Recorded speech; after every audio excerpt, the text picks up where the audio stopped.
बाई तुझा आशीर्वाद मालिकेच्या आजच्या भागामध्ये आपण पाहत आहोत.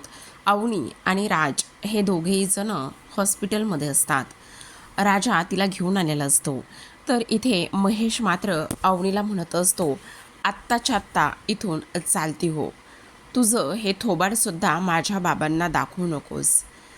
तुला सांगितलं ना इथून चालती हो म्हणून. तुझा आणि आमचा काहीही संबंध नाही आहे. तेव्हा मात्र अवनी म्हणत असते, दादा असं काय करतोयस, ते माझेसुद्धा बाबा आहेत ना. तेव्हा आता तो म्हणत असतो, हे सगळं तुझ्यामुळे झालेलं आहे. तू ह्या माणसाबरोबर लग्न केलंस आणि ह्या माणसाबरोबर लग्न करून दाखवून दिलंयस की तुला बाबांची किती काळजी आहे म्हणून. त्यामुळे मला ना तुझ्याशी काही एक बोलायचं नाही. आत्ताच्या आत्ता इथून चालती हो, निघून जा. आणि तुझा आणि आमचा काही एक संबंध नाही. अरे दादा, मी तुझी बहीण आहे ना. तेच तर माझं दुर्भाग्य आहे की मी तुझी बहीण आहे ते. त्यामुळे मला ना आता काहीही बोलायचं नाही असं स्पष्टपणे आता महेश सांगत असतो. आणि तिला सांगत असतो, इथून ताबडतोब निघून जा. आमच्या तोंडासमोर, आमच्या नजरेसमोर सुद्धा तू इथे राहू नकोस असं स्पष्टपणे तो तिला बोलत असतो. आणि बोलल्यानंतर मात्र आता अवनी खाली जमिनीवरच पडून बसते आणि रडायला लागलेली असते. आता रडत असताना इथे मात्र राजाला फार वाईट वाटत असतं. तेव्हा इथे विवानसुद्धा असतो. आता विवान इथे असताना मात्र आपल्याला असं पाहायला मिळतंय की विवानला हसायला येत असतं. तर राजा खाली पडून रडणाऱ्या अवनीसमोर जाऊन उभा राहतो आणि तिला आधार देत असतो आणि म्हणत असतो, हे बघा मॅडम, प्लीज तुम्ही शांत बसा ना, रडू नका ना. हे बघा, अशा रडलात तर अजूनच त्रास होईल. मग आता इथे विवान हसायला लागतो आणि म्हणत असतो, वाव, काय कमाल आहे ना, काय मस्त सीन आहे ना. खरं तर हे सगळं पाहून मलासुद्धा फारच आनंद झाला असं इथे तो बोलू लागलेला असतो. आणि तेव्हा टाळ्या वाजवत असतो आणि म्हणत असतो, खरं तर तुम्ही मला ना फिजिकली जखमा दिलेल्या आहेत, पण मी तुम्हाला मानसिक त्रास दिला आहे, कळलं का. ह्या विवानला डावलून ह्या अवनीने तुझ्याबरोबर लग्न केलं, मग ते मला कसं सहन होणार आहे. तेव्हा राजा म्हणत असतो, ए ए गप्प बस, बॉडी बिल्डर कुठला, अजूनसुद्धा तुझा माज उतारलाच नाही का. तेव्हा विवान म्हणत असतो, आता तर तू माझ्या वाटेला जाऊच नको. जर तू माझ्या वाटेला गेलास तर मग मात्र माझ्यापेक्षा वाईट काहीही नसणार आहे, समजलं का. आत्ता ह्या ह्या हिलाच म्हणजे कुणाला, तू केलेल्या बायकोला म्हणजेच अवनीला सांभाळणं तुझ्यासाठी फार जास्त गरजेचं आहे. आणि कसं आहे ना, आता तर मी तुम्हाला इथे धक्के द्यायला, त्याचबरोबर तुमचीच माणसं तुमच्यापासून तोडायला सुरुवातसुद्धा केलेली आहे असं सुद्धा आता इकडे तो बोलत असतो. तेव्हा मात्र इथे राजा अवनीकडे जातो आणि म्हणत असतो, हे बघा मॅडम, ह्याच्याकडे काही लक्ष देऊ नका, तुम्ही ह्याचं बोलणं काही मनावर घेऊ नका. पण विवान म्हणत असतो, पण आता खरी मजा येणार आहे. जेव्हा तू मला त्रास दिलास ना, माझ्यासोबत लग्न करून ह्या ह्या लोकांबरोबर तू लग्न केलं आहेस ना, तेव्हा खरी मजा आलेली आहे, समजलं का. तेव्हा खरं काय आहे ना ते समजतं असं सुद्धा आता इथे तो बोलत असतो. त्याचबरोबर राजा म्हणत असतो, जर इथून पुढे जर तू कोणाच्या वाटेला गेलास आणि जर तू इथे आम्हाला अशा पद्धतीने जर टॉर्चर करण्याचा प्रयत्न केलास तर मग गाठ माझ्याशी आहे, कळलं का तुला. आणि तेव्हा तो म्हणत असतो, जा, मलासुद्धा पाहायचं आहे की तुम्ही काय करताय आणि काय नाही ते, असं म्हणून त्याला आता तिथून तो पाठवून देत असतो. दुसरीकडे अवनी ही आता हॉस्पिटलच्या बाहेर निघालेले असते. सगळेजण अवनीला पाहत असतात, कारण महेशने तिला धक्के मारूनच तिथून हाकललेलं असतं आणि बराच काही तमाशासुद्धा केलेला असतो. आणि बराच तमाशा केल्यामुळे अवनीची अवस्था आता फार नाजूक झालेली असते. आपण पाहतो इथे आता अण्णा हे सतत विचारत असतात, किती वाजले किती वाजले. तेव्हा मात्र इथे आता त्यांचा धाकटा मुलगा सांगत असतो, अण्णा तुमचं काय चाललेलं आहे, तुम्ही दर सेकंदाला दर एक मिनटाला विचारताय की किती वाजले किती वाजले. अरे 10 झाले होते तेव्हापासून हे सतत कंटिन्यू ह्या गोष्टी इथे विचारतायत. मला तर समजतच नाही की नेमकं ह्यांचं काय चाललं आहे म्हणून. तेव्हा इथे आता ते म्हणत असतात, अरे आता खरी मजा येणार आहे. जेव्हा एकदा का इथे ह्या सुलूचं आणि त्याचबरोबर ह्या माझ्याच भावाचं तोंड इथे पडेल ना तेव्हा खरी मजा येणार आहे, असं इकडे ते बोलतात. आता 10 वाजून 12 मिनिटं आणि 10:15च्या दरम्यानच अक्षरशः आता इकडे एक रिक्षा आलेली असते आणि ते म्हणत असतात, आता खरी मजा येणार आहे. आता आता बघ काय होतंय ते, असं म्हणून अण्णा उठतात आणि उठून लगेचच आता त्या रिक्षावाल्याकडे जातात. तो रिक्षावाला म्हणत असतो, काय झालंय ना इथे, मी बरोबर वेळेत वगैरे आलेलो आहे ना, म्हणजे मला उशीर वगैरे तर झाला नाही आहे ना. मग आता ते म्हणत असतात, नाही नाही, उशीर वगैरे अजिबात झाला नाही, तुम्ही दिलेल्या टायमामध्ये बरोबर आलेला आहात. मग आता त्याने स्पीकर वगैरे माईक हे सगळं काही लावून आणलेलं असतं आणि लगेचच आता अण्णा त्या रिक्षात बसतात आणि रिक्षात बसून तो माईक हातामध्ये घेतात आणि दौंडी द्यायला सुरुवात करत असतात. ते म्हणत असतात, ऐका हो ऐका, दांगट पाटलांच्या सुनेचं आणि त्याचबरोबर मुलाची रिसेप्शन पार्टी ठेवली आहे, त्यासाठी सगळ्यांनी आवर्जून ह्या कार्यक्रमाला यायचं आहे, असं सुद्धा ते आता इथे सांगू लागलेले असतात.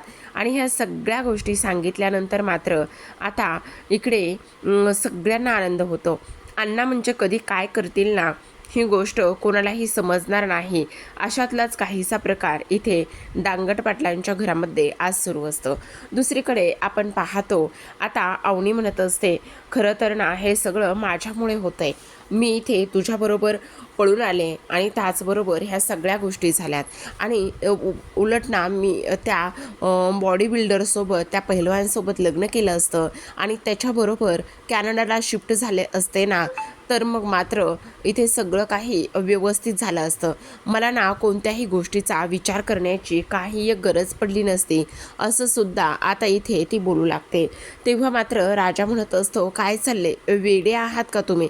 हे बघा, एवढा सगळा आणि ह्या सगळ्या गोष्टींचा विचार करण्याची तुम्हाला काही एक गरज नाही आहे का, उगाचच इकडे तुम्ही एवढा विचार करत आहे, असं सुद्धा आता इकडे तो बोलत असतो. तेव्हा ती म्हणत असते, नाही तरीसुद्धा मला ना समजत नाही काय करावं आणि काय नाही म्हणून. खरं सांगू का, एक गोष्ट सगळ्यात महत्त्वाची म्हणजे, तर आता इकडे मी तुम्हाला सांगते, हे बघ, मी ना त्या बॉडी बिल्डरसोबतच लग्न करायला पाहिजे होतं, पण मी ना फार चुकीचं केलं आहे, असं सुद्धा आता इथे ती बोलत असते. आता हे सर्व काही बोलून झाल्यानंतर आपण पाहतो इथे आता तो म्हणत असतो, मी काय म्हणतो अवनी मॅडम, एक गोष्ट लक्षात ठेवा, हे बघा ऐका ना, मी काय म्हणतो, हे बघा, तुम्ही एक काम करा, काही जरी झालं ना तरी माझ्या घरी तुम्ही थोड्या दिवसासाठी राहा, म्हणजे तुमची स्वप्न आणि ते सगळं काही तुम्ही पूर्ण करा. आणि स्वप्न वगैरे पूर्ण केली ना तर मग तुम्ही ना एक काम करा, तुम्ही तुमच्या घरी नंतर निघून जा आणि तेव्हा सर्वांना दाखवून द्या की मला हे करायचं होतं, माझं स्वप्न पूर्ण करायचं होतं आणि म्हणूनच मी इथे आलेले आहे. आणि एकदा तुमचं स्वप्न पूर्ण झालं की मग तुम्ही माझं घर सोडून गेलात तरीसुद्धा काहीही प्रॉब्लेम नाही, असं इकडे राजा सांगत असतो. आता अवनी म्हणत असते, मला तर कळत नाही काय करावं आणि काय नाही त्या गोष्टी, पण आता हे सगळं कसं शक्य, काय करायचं ते अजिबात समजत नाही, असं इकडे आता ती बोलत असते. तेव्हा राजा म्हणत असतो, बरं चला आता आपण निघूयात का? तेव्हा ती म्हणत असते, हो चालेल ना, निघूयात, असं म्हणून राजा आणि अवनी तिथून निघालेले असतात. दुसरीकडे आपण पाहतो इथे आता हा जो काही पाण्या आहे तो गॅरेजवर आलेला असतो आणि गॅरेजवर आल्यानंतर आता इकडे त्याच्यासोबत काम करणारा एक मुलगा असतो आणि तो म्हणत असतो, मी तर असं ऐकलेलं आहे की तुमच्या दांगट पाटलांची सून जी आहे ती निघून गेली म्हणून, मला तर असं वाटतंय तुम्हाला ना बाईचा आशीर्वाद लाभणारच नाही आहे बहुतेक, बरोबर की नाही? तेवढ्यातच आता इकडे अण्णांचा दौंडी पिटण्याचा आवाज आलेला असतो. आता हे सगळं काही झाल्यानंतर इथे पाण्याला राग येतो. पाण्या म्हणत असतो, तुझं काय चाललेलं आहे आणि तुझी हिंमत कशी झाली हे सगळं काही बोलण्याची आणि ह्या सगळ्या काही गोष्टी इथे करण्याची, हे बघ तुझं जरा जास्त होतंय असं वाटत नाही आहे का? त्याच वेळेला आता इकडे पाण्या म्हणत असतो, आमच्या इथे सुनेला घरी आशीर्वाद बाईचा लाभलेला आहे आणि त्याचबरोबर आमची इथे आता जो राजा आहे त्याचं लग्नसुद्धा झालं आहे आणि आज रिसेप्शन आहे आणि पूर्ण गावाला जेवण आहे, असं इकडे तो बोलत असतो. आता हे सर्व काही बोलल्यानंतर आपण पाहतो इथे त्या माणसांना चांगलाच पाण्या धडा शिकवत असतो आणि म्हणत असतो, जर पुन्हा असं काही बोलात ना, अहो अरे अरे मी काही नाही बोललो, ते तुमचे काका आहेत ना ते सगळं काही बोलत होते, मी कशाला काय बोलतोय, असं सुद्धा सुद्धा तो इथे बोलत असतो. आता हे सर्व काही बोलून झाल्यानंतर आपण पाहतो इथे आता लगेचच ह्या दोघांना फार आनंद झालेला असतो, कारण पाण्याने त्या लोकांचा चांगलाच माज इथे उतरवलेला असतो. आता दुसरीकडे आपण पाहतो की ही जी काही माणसं आहेत ती शांत बसलेली असतात आणि धोंडूचं मात्र गावभर दवंडी पिटणं हे सगळं काही सुरूच असतं. खरं पाहायला गेलं तर अगदी मोजक्या लोकांमध्ये रिसेप्शन पार्टी करायची होती, पण धोंडूने मात्र कहरच करून सोडलेला असतो. पूर्ण गावामध्ये धोंडी दिलेली असते आणि प्रत्येकाला आमंत्रण दिलेलं असतं. आता इथे सुलूचा भाऊ तो दिसतो आणि तो दिसल्याबरोबर आता इथे ते म्हणत असतात, बघितलंस का रिसेप्शनला यायचं बरं का, कारण काही जरी झालं ना तरी माझ्या सुनाचं आणि त्याचबरोबर माझ्या पोराचं इथे रिसेप्शन आहे, त्यामुळे इथे तू यायचं आणि त्याचबरोबर तुझ्या त्या बहिणीने सुद्धा यायचं.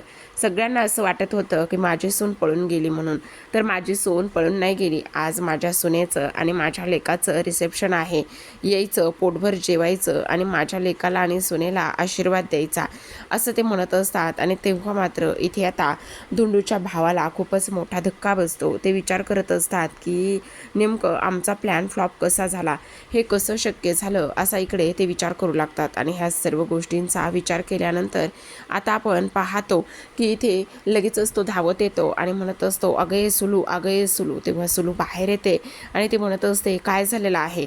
तेव्हा तो म्हणत असतो, बघ हा धोंड्या काय करत आहे, त्याने ते गावभर दवंडी दिली आहे, आज त्याने रिसेप्शन पार्टी ठेवली आहे, असं इकडे ते बोलत असतात. आणि हे सर्व काही बोलल्यानंतर आता ते म्हणत असतात, बघितलंस का आता काय करायचं आहे. तेव्हा सुलू म्हणत असते, हे कसं शक्य आहे, ह्या सगळ्या गोष्टी तर अजिबात शक्य व्हायला नको आहेत आणि हे सगळं कशामुळे झालंय असा सुद्धा ती इथे विचार करत असते. आता हे सर्व काही विचार केल्यानंतर आपण पाहतो लगेचच आता इकडे दुसऱ्या बाजूला मात्र धोंडू म्हणत असतात, मी तर तेच सांगण्याचा तुम्हाला प्रयत्न करत आहे. हो अहो अण्णा, तुम्ही काय करताय हे, असं पाण्यादा म्हणत असतात. मग आता ते म्हणत असतात, आता गावभर दौंडी देऊन झालेली आहे ना, मग गावभर दौंडी दिल्यानंतर आता तुला कळत नाही का, चल आता एक काम कर, हे रिक्षावाल्याचे पैसे दे. पाण्यादा म्हणत असतो, काय चाललंय तुम्हाला, तुमचं काय चाललंय हे सगळं, तुम्ही मला रिक्षाचे पैसे का द्यायला सांगत आहात. आणि त्याचबरोबर ते म्हणत असतात, हो कारण रिक्षाचे पैसे कोण देणार आहे मी. आणि तेव्हा लगेच आता इकडे ते म्हणत असतात, मग कोण देणार आहे, दे चल 100 रुपये रिक्षाचे दे बरं, पटकन देऊन टाकायचे. मग आता तो म्हणत असतो, बापरे बाप, खरं तर मला कळतच नाही आहे अण्णाचं काय चाललंय म्हणून. अण्णा इथे हे सगळ्या गोष्टी स्वतः करतात आणि त्यानंतर मग आता मला ह्या रिक्षाचे पैसे वगैरे द्यायला सांगतात. हे सगळं ना मला समजत नाही, असं सुद्धा आता इकडे ते बोलत असतात. हे सगळं काही बोलून झाल्यानंतर आपण पाहतो की आता इकडे गाव जेवणासाठी खूप काही गोष्टी इथे केलेल्या असतात. म्हणजे खरं पाहायला गेलं तर आता आपण पाहतो इथे आता हे जे काही अण्णा आहेत त्यांनी इथे बुंदीचे लाडू बनवायला पाठवलेले असतात. आणि बुंदीचे लाडू बनवायला पाठवल्यानंतर इथे मात्र ते म्हणत असतात, बुंदीचे लाडू हे व्यवस्थित झाले पाहिजे, व्यवस्थित गोड झाले पाहिजे. आणि त्याहूनही सगळ्यात महत्त्वाची गोष्ट म्हणजे काही जरी झालं ना तरी एक गोष्ट लक्षात ठेवायची आहे. तेव्हा ती लोक म्हणत असतात, हो तुम्ही अजिबात काळजी करू नका, पण अहो अण्णा पैसे कोण देणार आहे. तेव्हा अण्णा म्हणत असतात, पैशाची कशाला काळजी करताय, तुमच्या पैशाचं टेन्शन घेऊ नका. ए पाण्या चल पैसे दे लवकर, असं आता ते पाण्याला म्हणत असतात. दुसरीकडे आपण पाहतो राजा आणि अवनी हे गाडीमध्ये असतात. तेव्हा राजा म्हणत असतो, आता ना मी एक काम करतो, पेट्रोल भरायचं आहे, तुम्ही गाडीमध्येच बसा. तेव्हा तो आता पेट्रोल पंपावर गेल्यावर त्या माणसाला सांगत असतो की गाडी फुल करायची आहे म्हणून. आता गाडी फुल करायची आहे हे सांगितल्याबरोबर इथे मात्र पेट्रोल भरलं जातं. पण पेट्रोल भरल्यानंतर राजाच्या लक्षात येतं की आपल्याकडे इथे आता पेट्रोल पूर्ण म्हणजे काय आहे, पूर्ण टाकी भरलेली आहे का, किंवा आपल्याकडे पैसे किती आहेत, ह्या गोष्टी लक्षात येतात. आणि त्यानंतर तो आता इकडे मोबाईल चेक करतो. आता त्याने मोबाईल चेक केल्यानंतर पाहतो तर त्याच्या अकाउंटला लो बॅलन्स असतं, काहीही पैसे नसतात. मग आता राजा म्हणत असतो, मी काय म्हणतो जरा एकदा ऐकून घेताय का. आणि तेव्हा लगेच आता इथे यशला फोन आलेला असतो. आणि यश म्हणत असतो, काय झालं, सगळं काही ठीक आहे ना, तुझा आत्ता ह्या वेळेला फोन आलाय. मग आता तो म्हणत असतो, हो सगळं काही ठीक आहे, पण फोन मी याच्यासाठी केला आहे की थोडा प्रॉब्लेम झाला आहे. काय रे, कसला प्रॉब्लेम झालेला आहे? सगळं काही ठीक आहे ना? प्रॉब्लेम आणि कसला झाला आहे सांग ना, बोल ना, असं इकडे तो विचारत असतो. मग आता तो म्हणत असतो, अरे काय झालं ना, काय झालं, अवनी आहे ना तुझ्याबरोबर? हो हो, त्या आहेत माझ्याबरोबर. मग प्रॉब्लेम कसला झाला आहे, काही सांगणार आहेस का तुम्हाला? सगळं ठीक आहे ना? मग आता तो म्हणत असतो, हो सगळं ठीक आहे, पण त्याचं काय झालं ना, मी आता ना इथे पंपावर आहे आणि मी गाडीची टाकी ना फुल केली आहे. मग यशोदा म्हणत असतो, अरे वा वा वा, गाडीची टाकी फुल केलीस ना, उलट चांगलीच गोष्ट आहे ना, मग ही उलट आनंदच आहे ना. बरं झालं उलट गाडीची टाकी फुल केलीस तर. मग आता तो म्हणत असतो, अरे दादा, मी गाडीची टाकी फुल केली, पण प्रॉब्लेम काय झाला आहे? काय झालं आहे प्रॉब्लेम? अरे ते काय झालं ना, माझ्याकडे ना पैसेच नाही आहेत. अरे एवढंच ना, मग सांगायचंच ना तुझ्याकडे पैसे नाही म्हणून. एवढं कशाला उगाचच अवघडल्यासारखं कशाला करतोयस? असू देत ना, तुझ्याकडे पैसे नाही आहेत तर. किती पाठवायचे सांग, मी पाठवतो. मग आता तो म्हणत असतो, 1200 रुपये भरले आहेत. मग आता चालूमध्ये लगेच यशोदा त्याला 1200 रुपये पाठवून देतो. तेव्हा राजा म्हणत असतो, यशोदा खरंच खूप खूप धन्यवाद बरं का. तेव्हा तो म्हणत असतो, वेडायस का? ऐक ना, तुझ्याबरोबर अवनी आहे ना? म्हणजे हो हो आहे ना, काही काळजी करण्याची गरज नाही. बरं तुम्ही ताबडतोब घरी यावर का, रिसेप्शन आहे. राजा म्हणत असतो, हो हो. अवनी जेव्हा राजाला पाहते तेव्हा ती त्याला विचारते, काय झालं होतं, खरं खरं सांग. तुझ्याकडे पेट्रोल भरण्यासाठी पैसे नव्हते ना? तेव्हा तो म्हणत असतो, नाही नाही, असं काही नाही. अहो आपण धनराज आहे, आपल्या नावातच धन आहे आणि असं काही नाही. तुम्हाला असं का बरं वाटतंय? हे बघा, उगाचच तुम्ही चुकीचा विचार करू नका. मग आता ती म्हणत असते, ऐक ना, माझ्यामुळे तुला ह्या सगळ्या गोष्टींचा फार त्रास होतोय ना, पण तू अजिबात काळजी करू नकोस. हे बघ, तुझे सगळे पैसे तू ना लिहून ठेव. तू कुठे आणि किती किती खर्च केलेस ना, ते सगळे पैसे लिहून ठेव. मी तुझे ना सगळे पैसे सगळे देऊन टाकेल. मी तुझा 1 रुपया ठेवणार नाही. असं इकडे ती त्याला बोलत असते. दुसरीकडे आपण पाहतो, आता यशोदा त्याच्या जवळच्या लोकांना आमंत्रण देत असतो आणि आमंत्रण देत असताना इथे सांगत असतो, तुम्हाला आग्रहाचं आमंत्रण आहे. काही जरी झालं ना तरी तुम्ही लवकरात लवकर यायचं आहे. असं इकडे आता तो सांगायला सुरुवात करत असतो. मग आता हे सगळं काही झाल्यानंतर तिथे पाण्यादा आलेला असतो आणि पाण्या म्हणत असतो, ऐक ना दादा, खूप मोठा प्रॉब्लेम झाला आहे. अरे अण्णाने तर खूपच मोठी दौंडी पिटली आहे. तुला एक गोष्ट सांगू का? काय काय झालेलं आहे काय, असं तो विचारत असतो. अरे तुला सांगतो, इथे आपण जेवढं बजेट ठरवलं होतं ना, त्याहीपेक्षा जास्त खर्च होणार आहे बहुतेक, असं इकडे तो बोलत असतो. मग आता इकडे यशोदा म्हणत असतो, होऊ दे, तू नको काळजी करूस. तेव्हा पाण्या म्हणत असतो, हे घे मग त्याच्यासाठी पैसे, तू एकटाच काय काय करणार आहेस? तेव्हा आता इकडे तो म्हणत असतो, हो ते सगळं काही ठीक आहे, पण हे पैसे तू तुझ्या गॅरेजसाठी ठेवले होतेस ना, मग गॅरेजला ठेवलेले पैसे प्लीज तू असे देऊ नकोस ना, असं इथे तो बोलत असतो. आता हे सर्व काही बोलून झाल्यानंतर तो म्हणत असतो, नाही, काही जरी झालं ना तरी हे पैसे मला नको आहेत. आणि तुला एक गोष्ट सांगू का, आणखी एक, अरे गॅरेज आज ना उद्या आपण करू आणि ते सगळं व्यवस्थित होईल, पण आत्ता मात्र हे पैसे वगैरे काहीही नको आहे, असं इकडे तो बोलत असतो. आता हे सगळं धोंडू खिडकीतून पाहतो, डोळ्यात पाणी आलेलं असतं.